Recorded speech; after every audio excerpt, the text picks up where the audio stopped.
você, por algum acaso, tem dificuldade de manter a sua concentração em atividades que exigem a sua atenção por períodos prolongados, ou até mesmo por períodos curtos, como por exemplo, atividades no trabalho, assistir um filme e assim vai. Meu objetivo com esse vídeo é te contar alguns aprendizados que eu tive com a leitura do livro Foco Roubado: Os Ladrões de Atenção da Vida Moderna. Quando eu vi esse título, eu fiquei muito curiosa, porque eu sempre fui uma pessoa muito dispersa, muito desatenta. Já até pensei que pudesse ser TDAH, inclusive eu vou fazer uma avaliação neuropsicológica para entender se pode ser isso ou não, mas com a leitura desse livro, me veio muitos insights do porquê muitas pessoas, da nossa geração acreditam que tem TDAH, porque nós vivemos num ambiente onde várias forças que atuam em conjunto fazem com que a gente não consiga manter o foco. Então, assim, desde a época da escola, da faculdade, eu sempre tive muita dificuldade de me manter concentrada nas aulas, às vezes em atividades que exigiam mais atenção no trabalho. Para assistir um filme, gente, sempre fui extremamente hiperativa, de não conseguir sentar, assistir do início ao fim. Claro, isso pode ser algo pontual. Caso seja TDAH ou não, eu vou contar para vocês aqui, depois que eu fizer a minha avaliação. Mas, a princípio, eu acredito que os aprendizados que eu tive nesse livro e essas forças que ele fala, que atuam no nosso ambiente, fazem com que a gente não consiga manter a atenção, fazem muito sentido. E aí eu quero trazer aqui pra vocês, tá? Então, certo dia eu tava ali procurando um novo livro pra ler no meu Kindle, gosto bastante de ler pelo Kindle, e apareceu esse título, O Foco Roubado. E assim, nossa, que título forte, né? Fiquei curiosa pra entender do que se tratava aquele livro, mesmo porque por conta dessas questões que eu falei pra vocês. No começo, ele traz uma história, que eu vou contar mais ou menos aqui pra vocês, e ele traz várias teorias que, a princípio, podem até parecer um pouco teoria da conspiração, mas você começa a ver que, na verdade, não. Na verdade, não. São coisas reais que acontecem no nosso ambiente e fazem com que a gente se disperse muito mais. Só que o que me chamou muita atenção foi que, assim, além de eu ter essa questão de não conseguir prestar atenção em determinadas coisas, não conseguir manter o meu foco por longos períodos, eu percebia que muitas pessoas relatavam o mesmo. Então, sim, tem pessoas que eu conheço que conseguem ter um hiperfoco ali na hora que tá fazendo alguma coisa importante, mas, assim, a esmagadora maioria das pessoas que eu conheço acham que tem TDAH ou falam, é o meu traço de TDAH, ou tipo, meu TDAH falando. E isso sempre me gerou uma certa curiosidade. Claro, quando eu comecei a ler o livro, eu não imaginava que ele ia, sim, tratar um pouquinho sobre o TDAH. Não é o tema principal do livro, mas é algo que tem a ver, porque o TDAH é o transtorno de déficit de atenção e hiperatividade. Quando você não consegue manter o foco, não necessariamente quer dizer que você tenha TDAH, tá? Mas eu posso falar um pouquinho melhor sobre isso ao longo do vídeo, mas o objetivo é contar aqui pra vocês sobre essas 12 forças que ele traz no livro que influenciam no nosso ambiente, tá? E aí o livro, ele não fala necessariamente sobre produtividade. Quando a gente fala de foco, às vezes a gente acaba associando bastante à produtividade, Porque se a gente consegue se manter focado, a gente consegue ser uma pessoa produtiva. E aí no início do livro, o autor começa contando sobre um experimento pessoal que ele fez na vida dele, porque ele não conseguia se manter concentrado em atividades simples como as que eu falei pra vocês. E aí o experimento que ele faz ele vai viajar para uma cidade do interior, lá onde ele mora, e ele vai viajar sem o celular. Ele se afasta do celular e do excesso de estímulos, então televisão, internet, computador, para poder entender como que ele ia se comportar diante a ausência, desses estímulos. E a ideia dele era só testar para ver se realmente o problema era o celular, a internet, ou enfim. Só que o que ele descobre nessa viagem muda completamente o que ele entende sobre o que é foco. De início, na viagem dele, ele percebe que só se afastar do celular não foi o suficiente para ele conseguir retomar o foco dele. Nos primeiros dias, ele experimentou muita ansiedade, inquietação, impaciência e dificuldade de permanecer no momento presente. E aí quebra uma ilusão muito comum que a gente tem de que só se afastar do celular vai ser o suficiente. Mas não foi bem isso que ele experimentou. Ele demorou algumas semanas sem o celular dele para conseguir retomar o foco dele. Tem um outro livro que chama Nação Dopamina, que vai falar um pouquinho sobre o nosso vício no celular, principalmente nas redes sociais, e como a dopamina é responsável por a gente ficar no scroll infinito. Não vou conseguir entrar em muitos detalhes aqui sobre isso com vocês, mas o que é interessante desse livro, Nação Dopamina, e quando eu li ele, eu fiz o que ele fala nesse livro, ele te recomenda fazer uma abstinência do celular, uma abstinência das redes sociais. E eu cheguei a fazer na época. E eu senti exatamente o que esse autor fala no livro, que é essa ansiedade, essa impaciência. Então eu fiquei um mês sem as redes sociais. No início, era automático. Eu já abri o celular, eu já queria abrir o Instagram, já queria abrir as redes sociais, já ficava mais ansiosa, mais impaciente. Mas demorou um tempo, né? Parece que quando eu tava, tipo assim, conseguindo me recuperar, aí eu voltei a usar, mas enfim, pode ser um papo para outro vídeo. Resumindo, ele descobre que o problema não é apenas o celular. O problema é maior do que isso, é maior do que o nosso hábito de usar o celular. E a partir dessa experiência que o autor teve, então, de ir para uma cidade distante, ficar longe do celular e das redes sociais para ver se ele conseguia retomar o foco dele,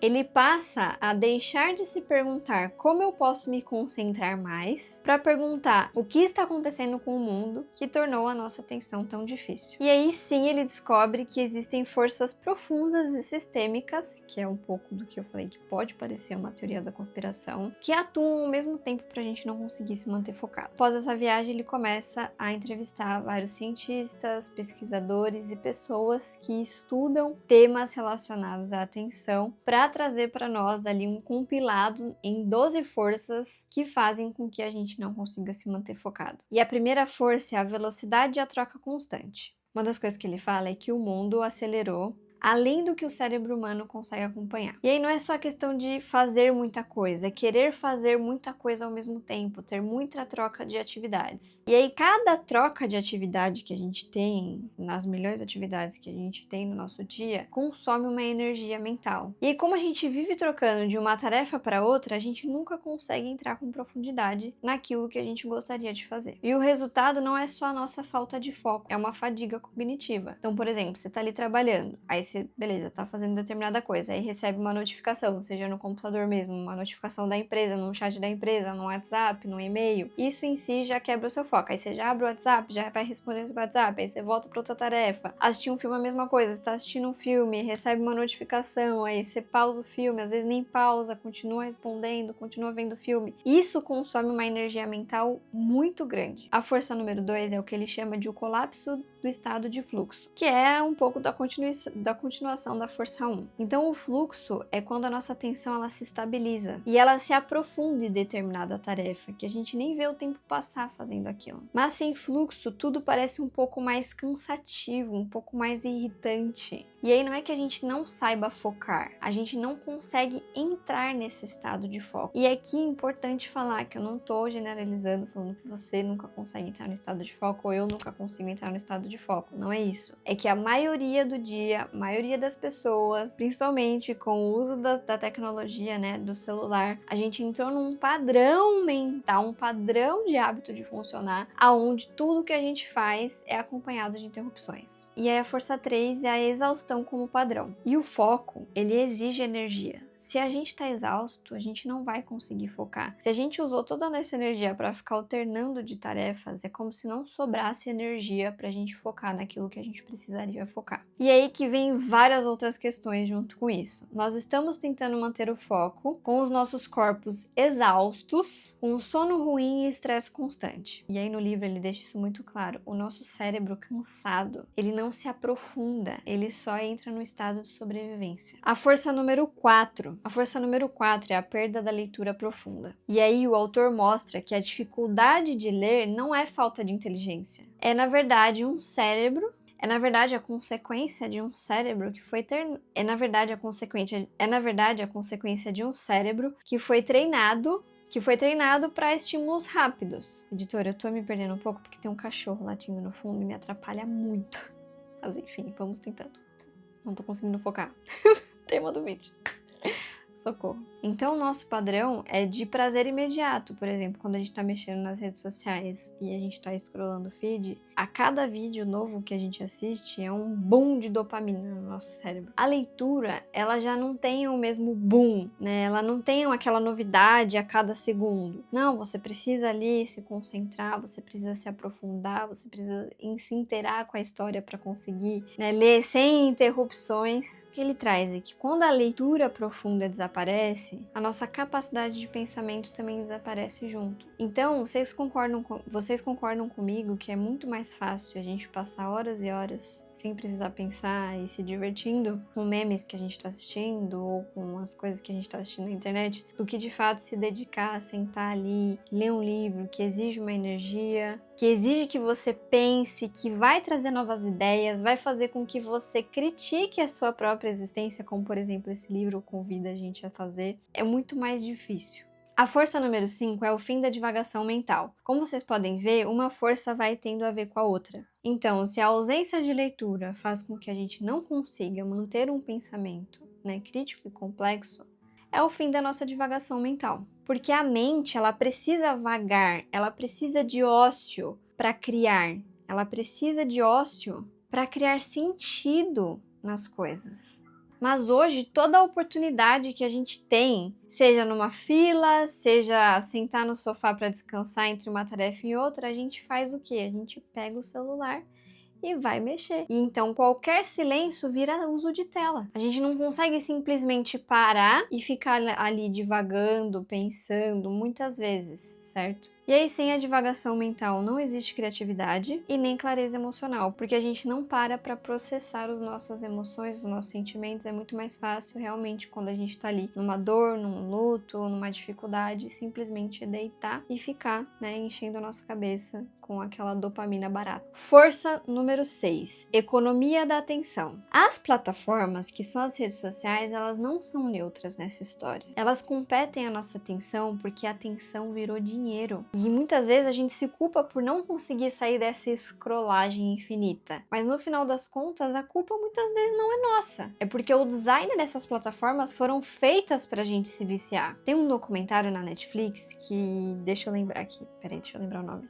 O Dilema das Redes. E desse documentário ele vai falar um pouquinho como que as redes sociais elas foram feitas para prender a nossa atenção. Acho que não cabe aqui explicar nesse vídeo, posso fazer outros vídeos falando sobre isso, mas existem estudos da psicologia comportamentais, que vem inclusive de Skinner, análise do comportamento, que vão falar não só sobre o que nos reforça, sobre o que nos dá prazer. E realmente, ficar ali scrollando nas redes sociais, por mais que tenha um efeito negativo depois, principalmente no nosso foco, momentaneamente quando a gente está fazendo aquilo, é uma explosão de prazer. É muito recompensador, é muito reforçador para nós. E aí o que acaba acontecendo é que com o tempo, a gente não escolhe mais no que focar, a gente acaba reagindo só à forma como esse mundo está sendo construído, para vivermos. E aí a força número 7 vai vir um pouquinho como consequência a essa economia da atenção. E aí a ideia de que basta se esforçar ignora todo esse contexto e transfere toda a culpa para o indivíduo. E a culpa ela não devolve o nosso foco, ela só gera mais ansiedade ainda. Então essa é a importância de vocês consumirem conteúdos de qualidade, escutarem conteúdos que vão te fazer ter uma visão crítica das coisas e não só ficar ali consumindo por consumir, porque isso vai consumindo a nossa vida. A força número 8 é estresse e vigilância. Um cérebro estressado, ele entra em modo alerta. E aí uma das coisas que ele conta ali no livro é que foi feito um estudo, por um desses cientistas.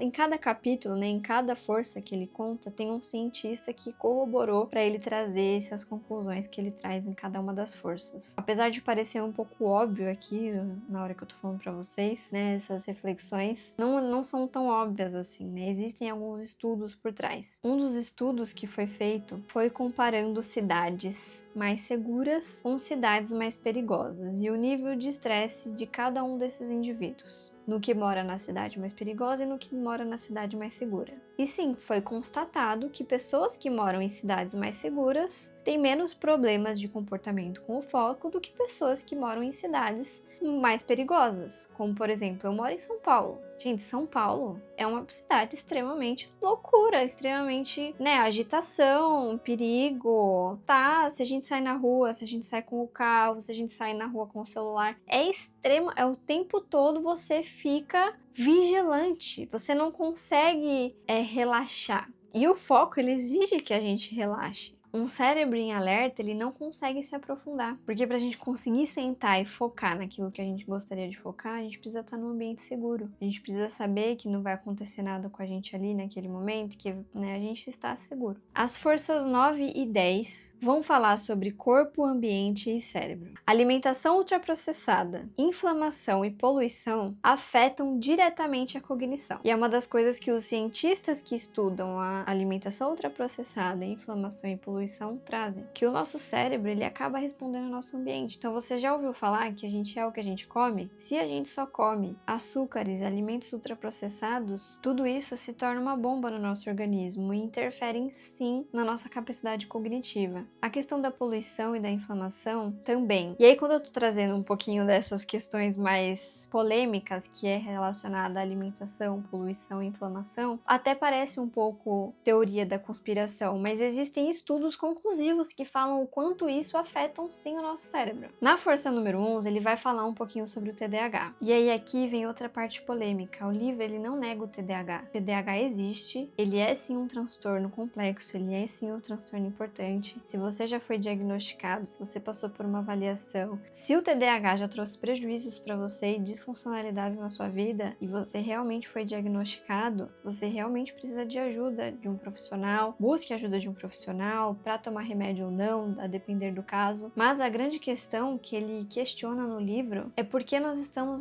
olhando apenas para o indivíduo. E aí eu não vou lembrar agora para dizer para vocês, acho que também não é tão relevante assim, que existe uma porcentagem genética de pessoas que realmente podem ter TDAH. E não que o mundo inteiro tem TDAH, como se fala hoje em dia, né? Então, se todas essas forças corroboram para a falta de concentração e falta de foco, não faz sentido que 95% da população tenha TDAH, como a gente vê hoje em dia as pessoas se auto-titulando como com TDAH. E aí, reforçando, eu não estou diminuindo o peso de quem tem. Realmente não deve ser fácil, mas toda essa economia da atenção e todas essas questões fazem com que a gente se pergunte, será que mesmo que tá todo mundo com TDAH? Ou será que essas forças realmente fazem com que a gente se sinta menos focado e não consiga se concentrar? E aí que fica a pergunta, o que nesse mundo está tornando a atenção tão difícil para tanta gente ao mesmo tempo? A força número 12 e última força fala sobre as crianças e o futuro da atenção. Novamente, nesse capítulo, ele traz novos cientistas que falam sobre estudos que foram feitos com crianças que são expostas demasiadamente a telas e até outras questões ambientais que corroboram para que essas crianças tenham ou não mais foco. Então, além das telas, a criança se movimentar menos e ter menos contato com a natureza vai influenciar no desenvolvimento cognitivo dela. E aí fica a reflexão, nós estamos moldando esses cérebros dessas crianças para a fragmentação se a gente mantém eles apenas na frente de telas. Eu sei que também é um assunto polêmico, eu sei que também tem muitas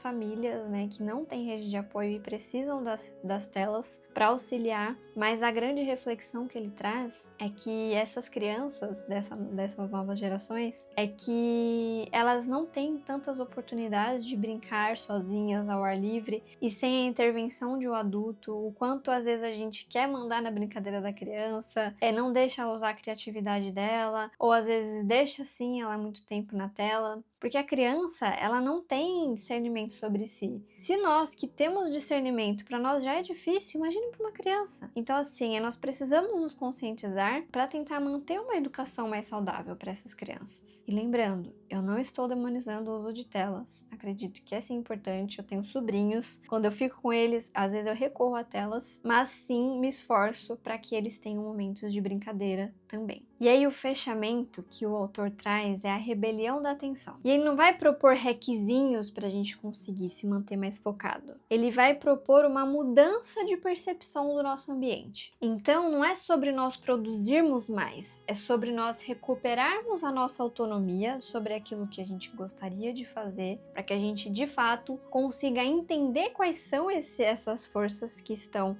lutando contra o nosso foco, para a gente aos poucos tentar controlá-las. Mas, enquanto nós tratarmos tudo isso de uma forma individual, as coisas não vão mudar. E aí, talvez o ato mais revolucionário que cada um pode fazer pela própria vida é escolher onde vai colocar sua atenção. Então, você vai colocar sua atenção o tempo todo nas redes sociais, o tempo todo em sites de fofocas e em conteúdos que não te agregam a nada, ou você vai consumir conteúdos que façam com que você pense de forma crítica, que fazem com que você tente, de alguma forma, tirar esses estímulos perto de você para tentar manter um ambiente onde você consiga se manter mais focado. E aí, quando a gente lê livros de um nível de profundidade como esse, que trazem sim muitas questões polêmicas e muitos estudos científicos, fica um convite à nossa própria reflexão, né, a nossa própria consciência, o que eu estou fazendo diante de tudo isso. O que eu posso falar para vocês é o seguinte: eu tenho sim muita dificuldade de focar. O que me ajuda é colocar o celular em outro ambiente para que ele não fique notificando na hora que eu preciso fazer determinada coisa ou determinada tarefa, não ficar com 300 milhões de abas abertas no computador quando eu preciso manter foco em uma só, fechar o WhatsApp Web, porque também sei que é uma ferramenta de trabalho para muitas pessoas, mas sim tira muito nosso foco, buscar se alimentar bem, buscar ter um sono adequado. Eu sei o quanto é desafiador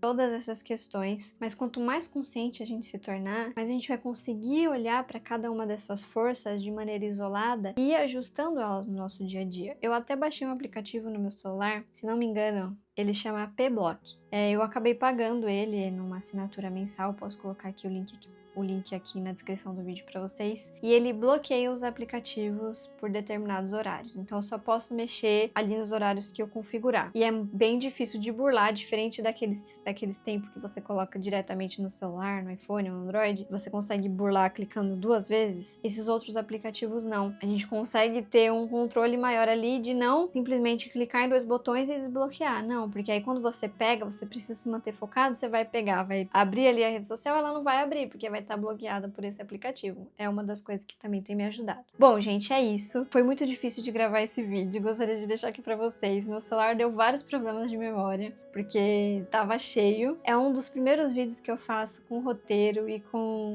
um tema mais profundo. Eu espero que vocês tenham gostado. Vou me esforçar para trazer conteúdos cada vez mais relevantes para vocês e de uma forma cada vez mais profunda, de forma que aumente não só o meu nível de consciência, porque é bacana, eu posso ler todos esses livros, eles podem, né, me ajudar de determinada forma, mas é muito mais legal, é muito mais recompensador quando a gente pode compartilhar isso com outras pessoas. Tá? Se você tem dificuldade de focar também, coloque aqui nos comentários o que você achou desse vídeo, o que você achou dessas reflexões. E ponto importante, vou deixar o link para vocês também do livro, caso vocês queiram comprar, tanto na versão Kindle, tanto na versão livro físico mesmo, para quem prefere. Então deixa aqui nos comentários se você também tem dificuldade de focar, curte esse vídeo se você gostou e se inscreve no canal.